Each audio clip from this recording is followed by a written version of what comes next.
우리가 살면서 어떤 큰 갈등이나 이렇게 분쟁을 겪고 나면 이 문제가 해결이 되고 나서도 깊은 상처와 후유증이 남는 것을 보게 됩니다.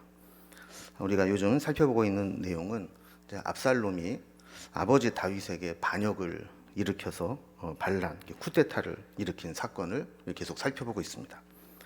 압살롬의 죽음과 또 추종자들의 패전으로 인해서 압살롬의 반란은 마무리된 것처럼 보이지만 그 과정에서 있었던 깊은 상처와 또 묵혀 있었던 감정들이 다 드러나서 폭발되게 됩니다.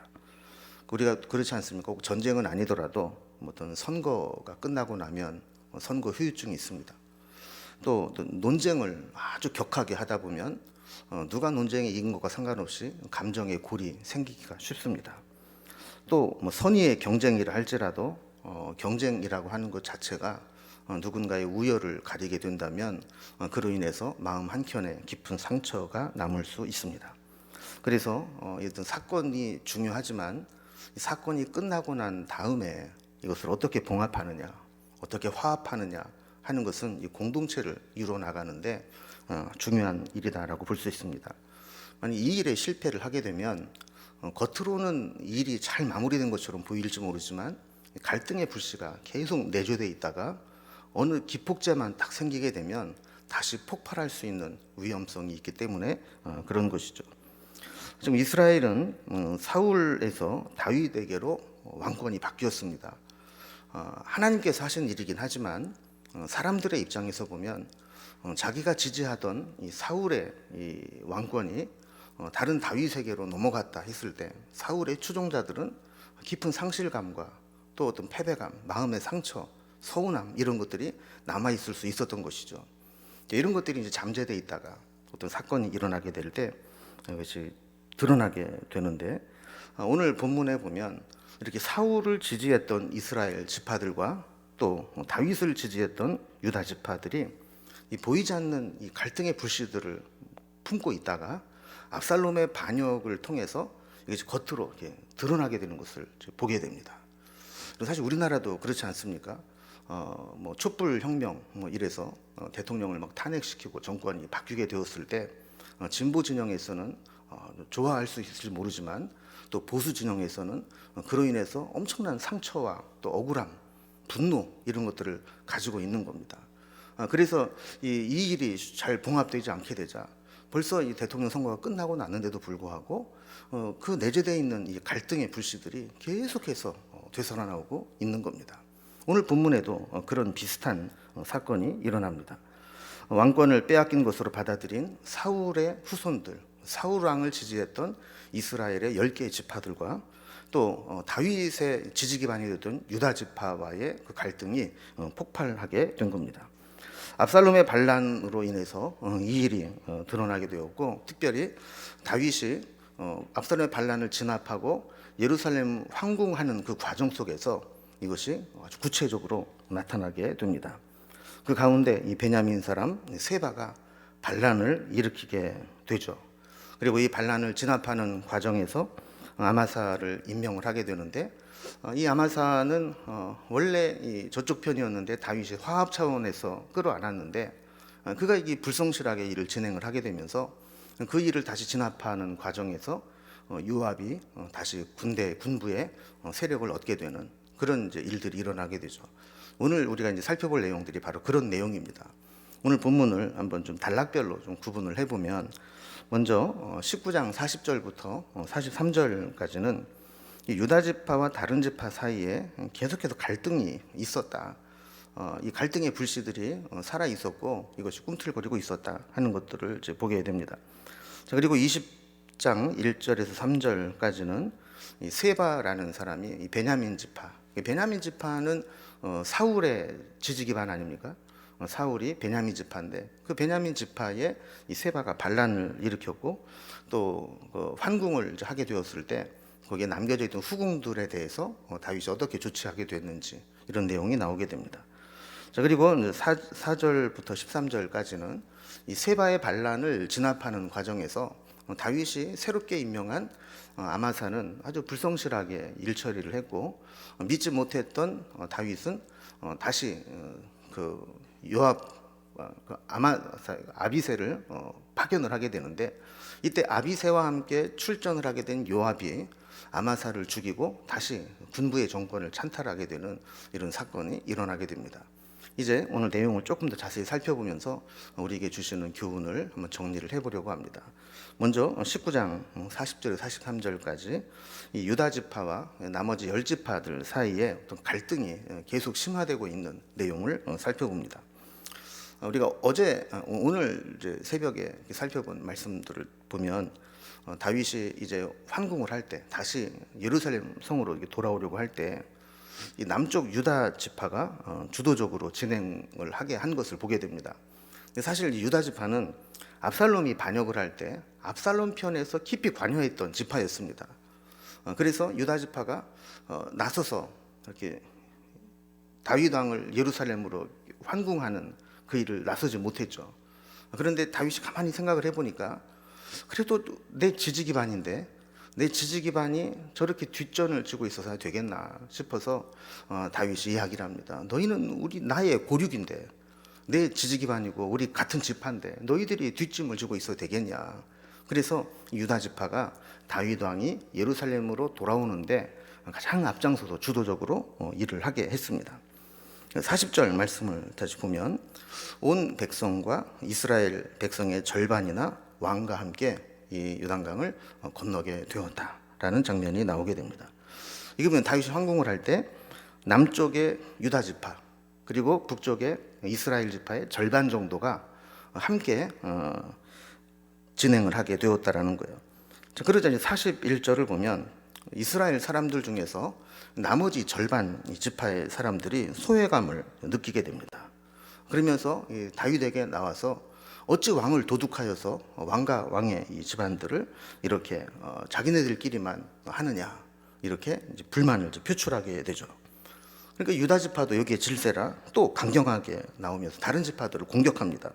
42절에 보면 왕은 우리의 종친이니 우리가 앞장서는 것은 당연한 것인데 왜 화를 내느냐? 다윗 왕이 유다 지파 아니냐? 그러니 유다 지파인 우리가 앞장서서 다시 모셔오는 게 뭐가 잘못이라고 거기에 화를 내고 이렇게 다가오느냐, 이렇게 이야기를 한 거죠. 자, 그러자 이스라엘 지파들은 이제 43절에서 우리는 왕에 대하여 열몫을 가졌으니 너희보다 더욱 관계가 있다 그럽니다. 그 숫자적으로 볼 때 레위 지파를 빼면 유다 지파는 한 지파고 나머지 이스라엘 사울을 추종했던 지파들은 10지파니까 숫자적으로 우리가 훨씬 더 많다.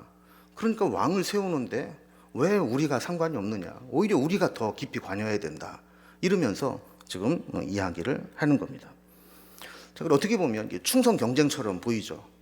유다 지파와 나머지 지파들이 우리가 왕을 모셔야 되는데 왜 니들이 하느냐, 이렇게 충성 경쟁하는 것처럼 보이지만 실제로는 그런 충성 경쟁이 아니라 누가 이 혼란한 틈을 타서 주도권을 잡느냐, 여기에 대한 이 주도권 쟁탈전 싸움이 벌어지고 있는 겁니다. 그래서 뜻하지 않게 유다 지파와 이 나머지 지파들 사이에 갈등이 생기게 된 겁니다. 유다 지파는 어떤 혈연과 이 지역주의로 우리가 다윗과 같은 혈통이다, 같은 지파다, 우리가 지지 기반이다, 그러면서 주도권을 잡으려 했던 것이고, 나머지 지파 10지파들은 우리가 숫자가 훨씬 더 많다, 그러면서 우리가 주도권을 가져야 된다, 이런 갈등이 벌어지고 있는 겁니다. 여러분, 공동체에는 늘 이런 문제가 잠재되어 있습니다. 그러니까 아무리 좋은 일을 해도 결국에는 누가 주도권을 쥐느냐, 여기에 관심이 많고 내가 알아야 되고 내가 해야 되고 내가 주도해야 되고, 이게 사람들의 모임 가운데 이런 것들이 끊임없이 일어나는 것을 보게 됩니다. 그래서 여러분, 다 하나님의 일을 하는데, 다 좋은 일을 하는데 왜 갈등이 일어납니까? 내가 주도권을 쥐고 싶은 거예요. 내 마음대로 하고 싶은 거예요. 여기서도 이런 상황들이 아주 여실히 나타나고 있는 거죠. 이런 편협한 이기주의, 또 자기가 권력을 주려고 하는 욕망, 이런 것들이 결국은 갈등을 야기하고 갈등은 분열로 이어지게 되는 겁니다. 그래서 이제 두 번째 살펴보게 될 20장으로 넘어가면 세바라는 사람이 이 분위기를 틈타서 반란을 이제 일으키게 됩니다. 세바가 어떻게 반란을 일으키게 되는지, 그리고 또 다윗이 예루살렘 성으로 또 환궁을 하게 됐을 때 남겨두었던 후궁들은 어떻게 조치하는지 내용이 이제 20장 1절에서 3절에 나오게 됩니다. 자, 갈등의 골이 깊어질 때마다 어떤 사건이나 인물이 나오게 돼서 촉매자가 되면 마치 골맞던 것이 터져 나오듯이 어떤 일이 일어나게 됩니다. 저는 1절 말씀을 보면요, 마침 거기에 이제 불량배 하나가 있으니 그의 이름은 세바인데 베냐민 사람 비그리의 아들이었더라. 그가 나팔을 불며 이르되 우리는 다윗과 난을 분기시옵으며 이새의 아들에게서 받을 유산이 우리에게 없도다. 이스라엘아 각각 장막으로 돌아가라 하며 그랬습니다. 저기 1절 앞부분을 보면 세바를 베냐민 사람이다 이렇게 붙여놨어요. 그리고 베냐민 지파라는 게 왜 강조를 하고 있느냐면 이 사울 왕이 베냐민 지파에 있습니다. 그러니까 이스라엘 입장에서 보면 초대 왕 사울이 베냐민 지파였어요. 이런 우리도 그런 분 있잖아요. 여기도 전주희 씨가 있는지 모르겠는데 전주희 씨는 어떤 자부심이 있습니까? 조선 왕조 이씨 왕족이다. 여기는 그런 분이 별로 안 계신 것 같아요. 근데 어쨌든 이제 그 전주희 씨는 우리는 왕족이다 이런 자부심을 갖고 있는 것처럼 이 베냐민 지파는 우리는 초대왕 사울왕을 배출한 그런 왕족의 지파다 이런 이제 자부심이 있어 왔거든요. 근데 이런 우월주의는 사울을 대신해서 하나님이 왕으로 세우신 다윗에 대한 적개심을 품게 했고 또 다윗에 소속된 유다 지파와의 갈등을 갖게 만들었습니다. 그래서 이 세바라고 하는 사람이 이 다윗 황궁하는 과정에서 소외를 당했다고 느끼는 이스라엘의 절반 정도 되는 이 지파들을 막 선동을 해서 우리는 다윗과 난을 분기도 없고 이새의 아들은 다윗을 얘기하는 거 아니에요? 다윗 아버지가 이새니까. 그러니까 다윗과는 그런 나눌 유산도 없다. 이렇게 하면서 다윗을 따르지 말고 다 각기 자기 장막으로 돌아가라. 이렇게 사람들을 선동을 했던 겁니다. 자, 그러자 이제 2절에 보면 유다 지파 외에 나머지 지파들은 다윗 따르기를 중단하고 세바를 따르게 되었다 그럽니다. 여러분, 우리도 진짜 친구는 어려움을 당하면 알게 됩니다. 겉으로는 다윗을 따르는 것처럼 했던 사람들이 세바가 와서 막 선동을 하니까 다윗을 다시 등지게 되는 거죠. 그러니까 처음에는 압살롬의 반역할 때 압살롬 편에 서서 다윗을 등졌다가 또 이렇게 세바가 선동을 하니까 또 다윗에게도 등을 돌리는 두 번이나 이 다윗을 배반하는 그런 모습을 이제 보게 됩니다.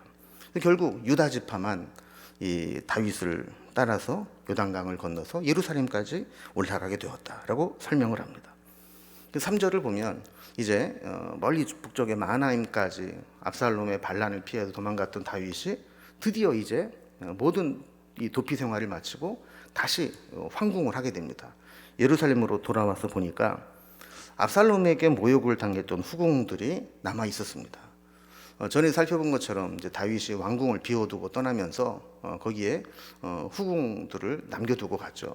설마 압살롬이 여자들에게 어떻게 하랴 그랬는데 이 여자들을 욕보인 거 아닙니까, 백주에. 그래서 이 일을 다 알고 있기 때문에 이 다윗은 이 후궁들을 별실에 두고 죽는 날까지 갇혀서 생가부처럼 지나게 만들었다 이렇게 이야기를 합니다. 그럼 이건 다윗의 실수죠. 왜냐하면 다윗이 왕궁에 남아 있으라고 남겨두고 간 거 아닙니까?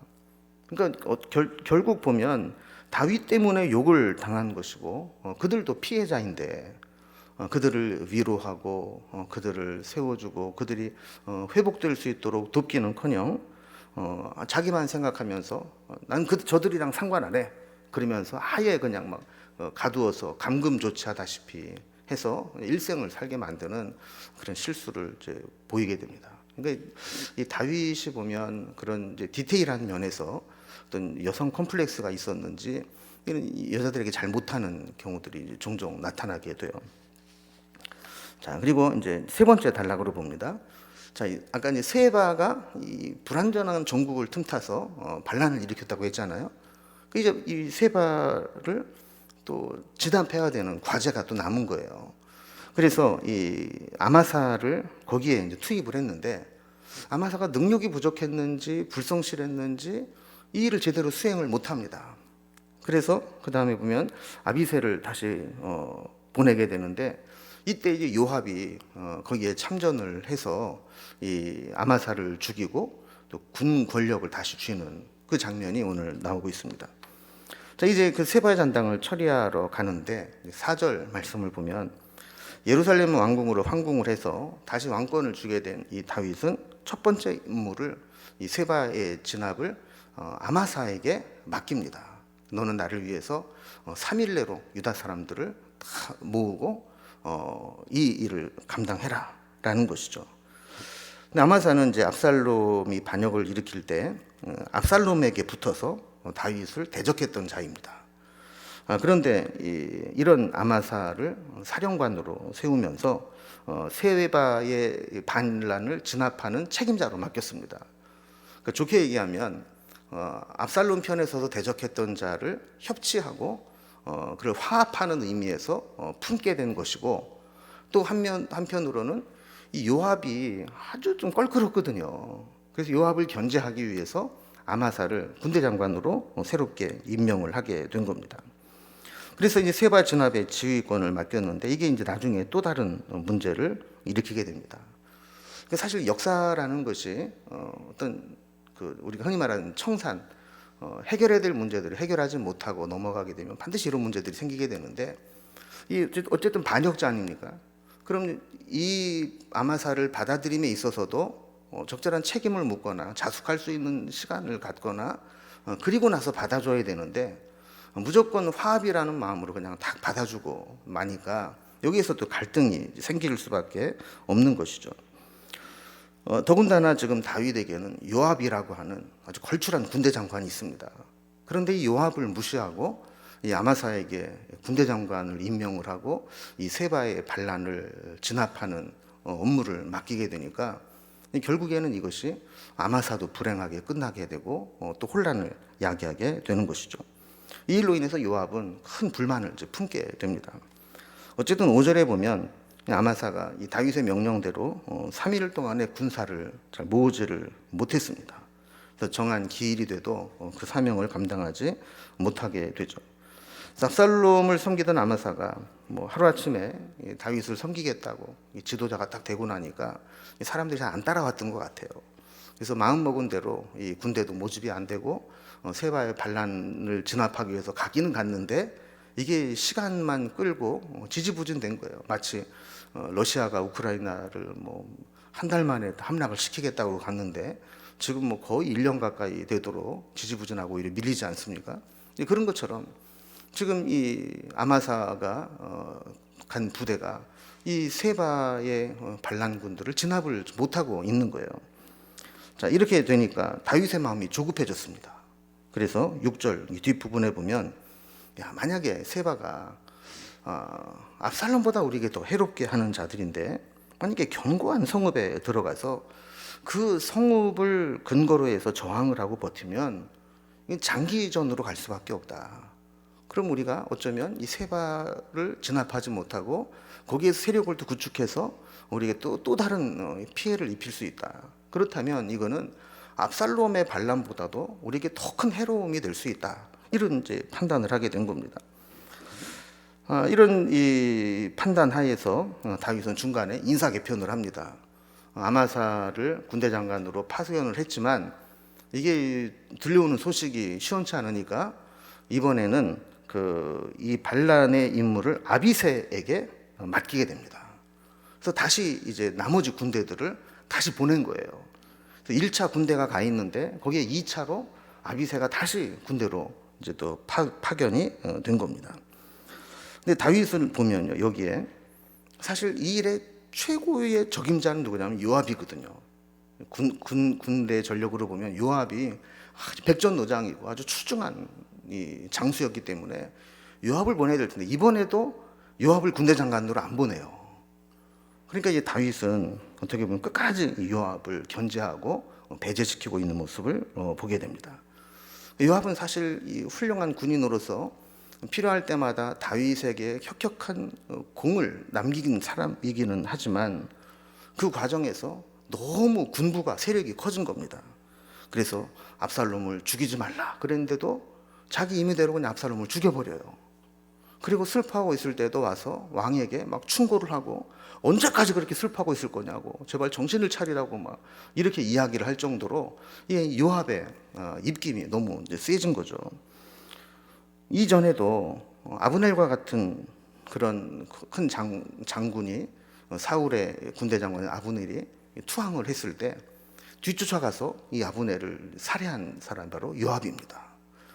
자, 그러니까 그 요압은 훌륭한 장군이기는 했지만 자기의 욕망, 야망, 자기의 정적이 되거나 경쟁자가 되는 사람들은 무차별 살육을 하는 그런 잔인함이 있는 것을 알고 있어요, 다윗이.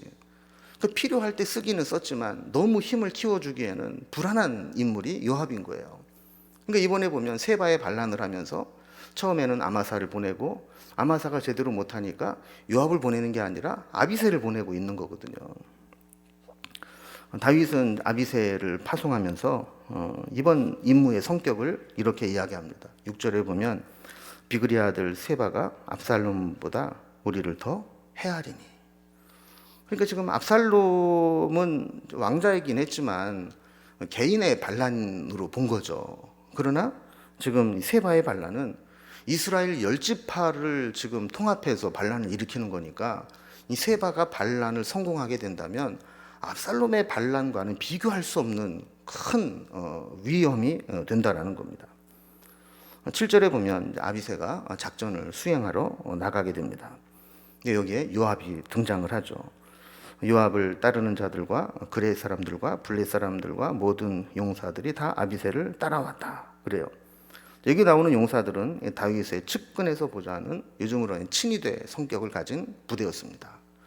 그런데 이런 자들이 지금 파병이 됐다라고 하는 것은 지금 상황이 무척 위급하다라는 것을 이제 보여주는 겁니다.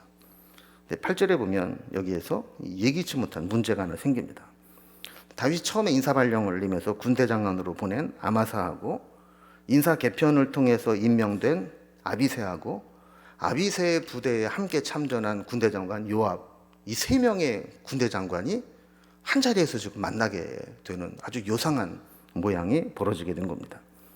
근데 이 세 명은요 원래 형제이고 이종사촌 간의 관계입니다. 이 가계도를 잠깐 그림을 통해서 보면 이 다윗의 형제들 그 왼쪽에 그 파란색이 남자 형제들이고 오른쪽에 빨간색이 두 명이 이제 자매거든요. 근데 거기 보면 이 수르야 다윗의 자매들 수르야의 아들이 세 명이 있는데 요압, 아비새, 아사엘 이렇게 세 명이 있어요. 그리고 또 아비가일이라는 이 자매 아들이 아마사예요. 그러니까 여기 보면 아마사하고 요압하고 아비새하고가 지금 세 명의 군대 장관으로 있지 않습니까? 결국은 둘은 형제고 하나는 이종 사촌 형제인 거예요.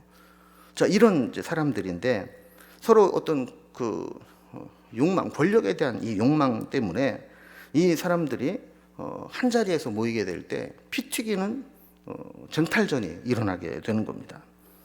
세바 일당이 기브온 산악 지역으로 도피를 해오게 되자 세바를 추격하며 기브온에 이르게 돼서 만나게 됩니다. 먼저 와 있었던 아마사와 새롭게 임명되어 파견 나온 아비새 그리고 이 두 장관 사이에 있는 요압 이들이 이제 이 전장에서 이 세바를 진압하는 그 장면에서 만나게 된 거예요.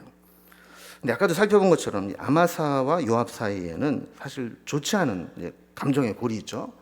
왜냐하면 요압의 입장에서 보면 내가 다윗과 함께한 군대 장관인데 나를 소외시키고 아마사를 지금 군대 장관 다시 임명을 해? 그러면서 마음에 상처가 있고 이 아마사에 대해서 안 좋은 그런 감정을 가지고 있었던 겁니다. 자, 이런 상태에서 8절을 보면 먼저 그 자리에 와 있던 아마사가 요압이 오는 것을 보고 맞으러 나왔다 그래요. 사실 당연하죠. 지금은 자기가 군대 장관으로 임명받아 왔지만 요압이 나이로 보거나 또 전력으로 보거나 그 뛰어난 장수였기 때문에 맞으러 나온 거예요. 근데 이 요압이 이 아마사를 속이기 위해서 트릭을 쓰면서 다가갑니다. 어떤 트릭이냐면 이 자기의 허리에 칼을 차고 있었는데 일부러 그 칼을 빠뜨려서 떨어뜨리고 갑니다. 여러분, 그렇게 되면 이 아마사가 볼 때 어떤 마음을 가질까요? 우리가 흔히 말하는 대로 누구 중요한 인물을 만나러 갈 때는 검사를 하고 총이나 무기 될 것을 다 이렇게 해제를 시키고 가잖아요. 그럼 이제 안전함을 느끼는 거죠. 그러니까 이 요압도 일부러 자기 보이는 칼집에 칼을 이렇게 떨어뜨리면서 나는 지금 아무런 무기가 없다, 너를 해칠 것이 없다, 이거를 이렇게 보여주면서 이 아마사의 마음을 무장해제를 시키는 겁니다. 자, 그리고 나서 구절을 보면 아마사에게 안부를 묻고 입을 맞추면서 그 인사를 나누게 됩니다. 그런데 이제 10절을 보게 되면 요압의 다른 손에는 작은 칼이 숨겨져 있었습니다. 지금 큰 칼은 떨어뜨려서 없는 것처럼 했지만 다른 쪽에는 작은 칼을 숨기고 있다가 이 준비된 작은 칼로 이 아마사를 무자비하게 도륙을 하게 되는데 뭐 창자가 막 다 쏟아져 나올 정도로, 이걸 설명할 때는 이제 19금 이렇게 해야 되는 장면이에요. 얼마나 잔인한 장면이죠. 뭐 얼마나 난도질을 했는지 막 그 창자가 다 나올 정도로 그렇게 살해를 하고 맙니다. 그래서 사실 요압은 이미 지금 아브넬도 죽였죠, 압살롬도 죽였죠, 아마사도 이렇게 죽이죠. 그러니까 자기에게 불리하다고 생각되는 자는 아주 무자비하게, 아주 처절하게 보복을 하는 그런 인물이었던 겁니다. 그래서 어떤 책에 보니까 세바가 외부의 반란자였다면 이 요압은 내부의 은밀한 반란자이다. 그래서 다윗에게 충성하는 것처럼 보이지만 결국 자기의 욕망을 채우는 그런 인물이 바로 요압이었다라는 겁니다. 요압은 이렇게 누구든지 자기의 성공 가도에 장애가 되고 경쟁자가 될 가능성이 있는 자들은 철저하게 제거하는 인물이었습니다. 근데 그러면서도 한 가지 재밌는 거는 다윗에 대한 충성은 또 버리지 않아요. 뭐 반란을 일으키거나 그러진 않고 끝까지 다윗을 이용해서 자기의 권력을 유지하려고 하는 그런 모습을 보게 됩니다. 이렇게 아마사를 제거한 후에 요압과 아비새는 세바를 진압하러 쫓아가게 됩니다. 자, 그러면서 11절에 보면 요압의 청년 중 하나가 죽은 아마사 곁에 서서 따르는 자들에게 충성할 것을 요구합니다. 그럼 아마사가 죽으니까 아마사를 쫓던 부대 군인들은 어떻게 해야 돼요? 이런 판세를 읽었던 이 요압의 측근이 이야기를 하는 겁니다. 요압을 좋아하는 자가 누구며 요압을 따라서 다윗을 위하는 자는 누구냐? 그런 자가 있다면 우리에게로 와라. 우리가 받아주겠다. 그러면서 정말 요압 장군을 위하고 정말 이 요압을 따라 다윗을 위하는 자가 있다면 우리 편으로 오라고 저 회유책을 쓰고 있는 거예요. 그러나 12절에 보면 이 백성들의 눈앞에 보이는 것은 아주 잔인하고 처절한 살인의 현장입니다. 유혈이 낭자하게 난도질 되어서 창자까지 다 튀어나올 정도로 비참하게 죽어있는 아마사의 시신을 보면서 사람들의 발걸음이 멈춰지는 겁니다. 우리가 저렇게 잔인한 사람에게로 가야 되나, 그런 두려움이 있는 거죠. 그러자 요압의 청년들은 동요하지 않도록 아마사의 시신을 재빠르게 밭으로 옮깁니다. 근데 그걸 지켜보고 있었던 아마사의 부대원들이 그들을 따라가면서 계속 그들을 아마사의 시신을 보고 있는 거예요. 그러니까 이번에는 아예 옷을 덮어서 아마사의 그 시신이 보이지 않도록 이렇게 했다라는 겁니다. 13절에 보면 이렇게 해서 자기의 상관을 잃은 아마사의 군인들은 서서히 마음을 진정하게 되고 요압을 따라서 세바의 반란을 진압하러 떠나갔다 하는 내용이 오늘 말씀의 내용입니다. 오늘 말씀을 다시 한번 정리를 해보면, 여러분, 우리가 어떤 문제가 있을 때 문제를 해결하는 것도 중요하지만 그 해결한 후에도 어떤 마음의 갈등과 감정의 상처를 치유하는 것이 병행되어야 된다라는 것을 우리는 발견하게 됩니다. 그리고 또 어떤 이 반란을 하는 사람들은 이 충성이 없어요. 특히 요압 같은 경우는 겉으로 반란은 안 했지만 끊임없이 자기의 욕망을 따라서 살아가는 자라는 것을 보게 됩니다.